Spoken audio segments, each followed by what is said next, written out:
Hello everyone, welcome to parallel physics KV. अभी तक हम पढ़ रहे थे about product of two vectors. हमने डॉट प्रोडक्ट पढ़ा और इस वीडियो में we will discuss about the second type of product of two vectors, that is cross product, जिसे हम वेक्टर प्रोडक्ट भी बोलते हैं। अगर हमारे पास दो वेक्टर्स हैं, ए वेक्टर और B vector, then the cross product is represented as a vector cross b vector, और this is equal to a vector का magnitude into b vector का magnitude into sine of the angle between them. Remember, dot product में cos होता था और cross product में होता है sine of the angle between these two vectors. Now ये एक वेक्टर क्वांटिटी होती है, जो हमारे पास रिजल्ट आता है वो एक वेक्टर क्वांटिटी होती है। Let me represent it with C vector. तो सी वेक्टर की डायरेक्शन क्या होगी? Since it's a vector product, direction निकालने के लिए we will use right hand palm rule. इस रूल के अकॉर्डिंग अगर हम अपने राइट हैंड को इस तरीके से स्ट्रेच करें जिसमें हमारी फिंगर्स और हमारे थंब एक दूसरे के परपेंडिकुलर हों, और अगर हमारा थंब फर्स्ट वेक्टर रिप्रेजेंट करता है, देखो यहाँ पर ए क्रॉस बी में हमारा फर्स्ट वेक्टर है ए वेक्टर और सेकेंड वेक्टर है हमारा B vector, then thumb represents the first vector and the fingers represent the second vector. तो जिस डायरेक्शन में मेरी पाम पुश करेगी, यहाँ पर हम देख सकते हैं कि मेरी पाम इनवर्ड पुश कर रही है। इसका मतलब सी वेक्टर की डायरेक्शन इनवर्ड है, जिसे मैंने क्रॉस से रिप्रेजेंट किया है। So C vector is going into the screen of your device. इसके लिए हम राइट हैंड थंब रूल भी यूज कर सकते हैं। लेट अस सपोज ये हमारे ए वेक्टर और बी वेक्टर है, तो हम लेट अस सपोज ये हमारा राइट हैंड है। अगर हम फिंगर्स को कर्ल करें from A vector to B vector, then my thumb will point in the direction of resultant C vector. So here you can see that my thumb is pointing out of the screen. So this give me the direction of C, और मैं अगर outward co dot से represent करती हूँ तो C vector हमारा outward direction में है, it is coming out of the screen. इसमें एक और भी रूल हम अप्लाई कर सकते हैं जिसे बोलते हैं राइट हैंडेड स्क्रू रूल. अगर हमारे पास एक नॉर्मल स्क्रू है, नॉर्मल स्क्रू को मैं ए से बी डायरेक्शन की तरफ रोटेट करती हूँ, तो जिस डायरेक्शन में मूव करता है वो होगा दिस डायरेक्शन में हमारा सी वेक्टर भी होगा. तो अगर यहाँ पर टिप पे मैंने एक स्क्रू रखा है, इस केस में जब मैं उसको ए से बी पर रोटेट करूंगी तो मैं उसे अनस्क्रू कर रही हूँ, तो वो ऊपर की तरफ आएगा स्क्रीन में. इसका मतलब this will give me the direction of C vector. Let us suppose मेरा B vector cross A vector होता, तो मेरा फर्स्ट वेक्टर बी वेक्टर होता और सेकेंड वेक्टर ए वेक्टर होता. उस केस में मैं इस स्क्रू को क्लॉकवाइज रोटेट करूंगी, क्योंकि मैं फर्स्ट वेक्टर से सेकेंड वेक्टर पे जा रही हूँ इन बी क्रॉस ए. तो इस केस में मेरा स्क्रू अंदर की तरफ जाता है. इन सच ए केस आप नॉर्मल अपने घर में कोई भी स्क्रू लेके देख भी सकते हैं, तो उस केस में हमारा C vector will be into the screen. So you can apply any of these three rules in order to find the direction of my cross product. Now let's discuss a few cases when two vectors are parallel or anti-parallel. अगर हमारे पास दो vectors हैं, A vector और B vector, इस case में वो parallel है और इस केस में एंटी पैरेलल है. Then what is the angle here? Here theta is equal to 0 degree and here theta is equal to 180 degree. तो दोनों के ही केस में ए वेक्टर, अगर A vector cross B vector करती हूँ, then it's equal to A B sine 0 degree, और sine 0 की वैल्यू होती है 0. तो पैरेलल वेक्टर्स का क्रॉस प्रोडक्ट 0 होता है. इसी तरीके से ए क्रॉस बी अगर मैं यहाँ पर करती हूँ तो it gives me A B sine of 180. Sine of 180 की वैल्यू 0 होती है. So again here cross product of two anti-parallel vectors is equal to 0. Second case देखते हैं जब a वेक्टर b वेक्टर के परपेंडिकुलर है. इन दिस केस हमारा जो एंगल होगा वो 90 डिग्री होगा. So a vector cross b vector is equal to a का मैग्नीट्यूड इंटू b का magnitude into sine of 90, and sine of 90 is 1. So here it is simply equal to a का magnitude into B का magnitude, and remember इसके direction भी associated होगी, and the associated direction will be given by either right hand palm rule or right hand thumb rule or right handed corkscrew rule. So we usually denote it with n cap, which is a unit vector in the direction of resultant vector.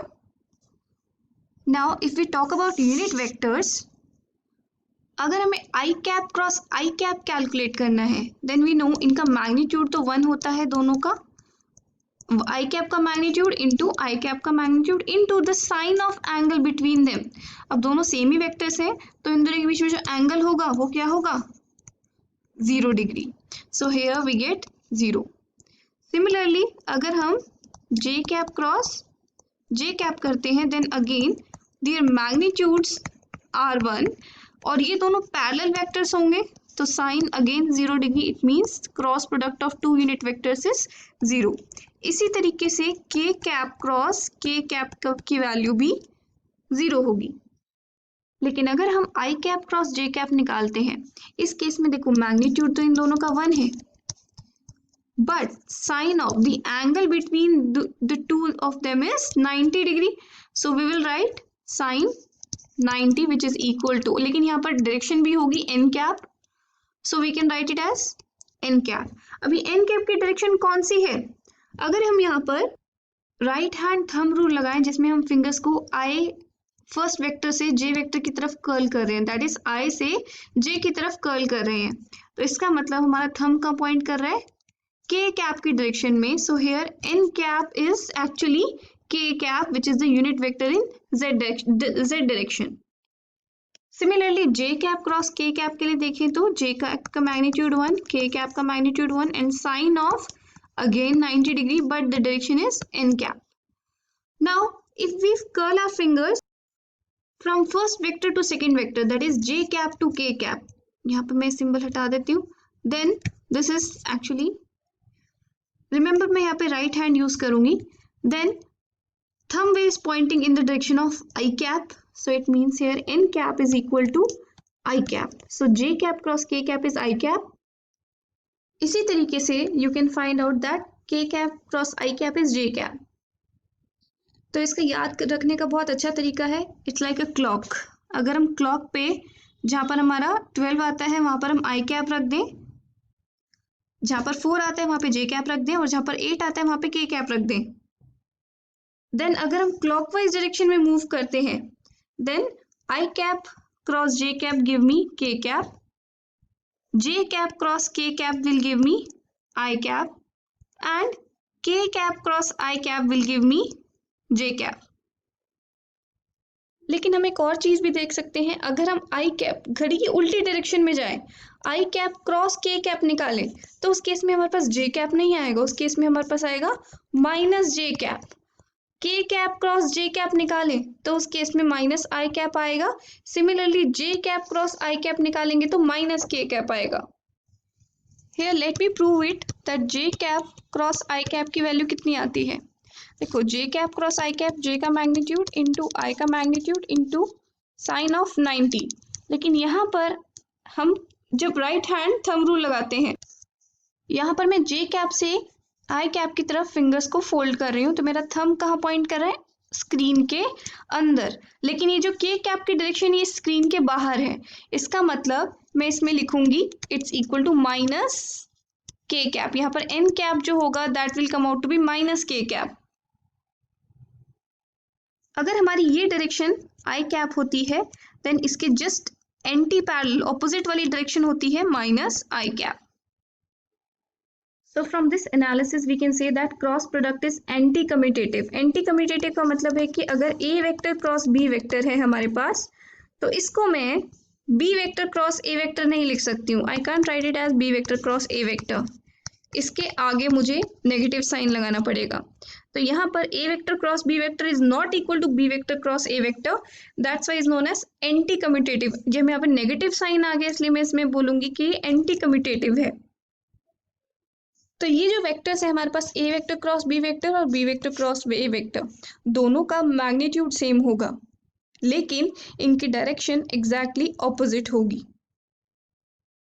Now we will try to find out the expression of cross products in terms of its components. हम इनके components की term में cross product की value निकालेंगे. Now let me try to expand this. मैं separately इनके components का cross product लूँगी. पहले मैं ax का bx i cap के साथ cross product लूँगी. इसी तरीके से ax के साथ इसके साथ cross product, then थर्ड के साथ क्रॉस प्रोडक्ट. सिमिलरली फिर इसी तरीके से मेरे पास 9 टर्म्स टोटल हो जाएंगी. These will be the 9 terms. Now let's analyze one by one. ये जो हमारे पास टर्म आई है ax i cap cross bx i cap, इस केस में हमारा ax और bx तो कांस्टेंट वैल्यूज हैं जिसे हम ब्रैकेट से बाहर ले सकते हैं आसानी से. तो हमें ax i cap cross bx i cap को मैं लिख सकती हूँ ax bx i cap cross i cap. Now we know the value of i cap cross i cap, it's equal to 0. तो ये टर्म हमारी कैंसिल आउट हो गई, 0 हो गई. इसी तरीके से हमारी j cap cross j cap वाली टर्म कैंसिल आउट होके 0 हो गई. इसी तरीके से k cap cross k cap वाली टर्म कैंसिल आउट होके 0 हो गई. Now इस सेकेंड टर्म को देखते हैं. i cap cross j cap. i cap cross j cap is k cap. तो मैं सेकेंड टर्म को लिखती हूँ ax by I cap cross j cap, which is k cap. Let me write it directly. I'll write k cap plus ax bz. I'm talking about the third term. Here I cap cross k cap, it's equal to minus j cap. ध्यान रखना हम यहाँ पर cyclic order में जा रहे थे I cap cross j cap पे, लेकिन आई कैप से के कैप की तरफ हम एंटी क्लॉकवाइज ऑर्डर में जा रहे थे. So I have to write a negative sign. So यहाँ पे हम फोर्थ टर्म के लिए देखेंगे a y b x j cap cross i cap is equal to minus के cap plus a y. Six term में a y b z j cross k is i plus, talking about the first term, az bx, here k cap cross I cap is minus j cap, it's actually plus j cap, plus talking about the eighth term, we get az b y cap y k cap cross j cap is minus I cap. तो हमारे पास कुछ इस तरीके का expression आया है. Now let's segregate the terms. जो आई cap की टर्म है उनको अलग कर लेते हैं, जे कैप की टर्म्स को अलग करते हैं और के कैप की टर्म्स को अलग करते हैं. So this is my final expression for cross product of two vectors and I can write it as equal to A B sine theta N cap. Now there is one more way of finding the cross product. हम इस तरीके से एक matrix बनाएंगे, I cap J cap K cap, ये सबसे ऊपर वाली रो में लिखेंगे. देन सेकेंड रो में हम लिखेंगे फर्स्ट वेक्टर के कंपोनेंट्स और थर्ड रो में लिखेंगे हम सेकेंड वेक्टर के कंपोनेंट्स.